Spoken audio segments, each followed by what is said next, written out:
Good evening. I'm glad I caught you for a second. I got a message for you. We, as God's children, have to be okay sometimes shining a light so bright that it makes other people uncomfortable. And if you don't believe me, we could look at King David in 2 Samuel chapter 6. And I'm going to be reading you verses 17 through 23, which start with, they brought the chest of God and set it in the middle of the tent pavilion that David had pitched for it. Then and there David worshiped, offering burnt offerings and peace offerings. When David had completed the sacrifices of burnt and peace offerings, he blessed the people in the name of God of the angel armies and handed out each person in the crowd, men and women alike, a loaf of bread, a date cake, and a raisin cake. Then everyone went home. David returned home to bless his family.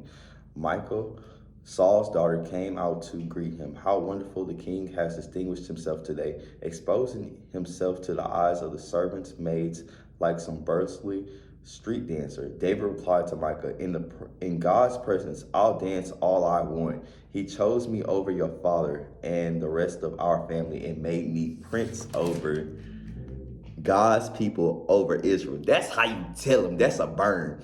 Oh yes, I'll dance to God's glory, more recklessly even than this. And as far as I'm concerned, I'll gladly look like a fool. But among these maids you're so worried about, I'll be honored no end. Michal, Saul's daughter, was barren the rest of her life. God gets that last laugh. Don't play with God's chosen people. And since we're God's children, we have to be uncomfortable. We have to be comfortable sometimes shining our light so bright that it makes other people scornful and uncomfortable.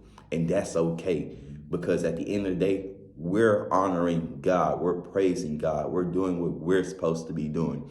And when they start talking about us, saying that we're weird, making false accusations about us, just know God's going to get that last laugh. If we leave room for his wrath, God will get that last laugh. And with that being said, I love you. Jesus loves you. I hope you get some rest tonight.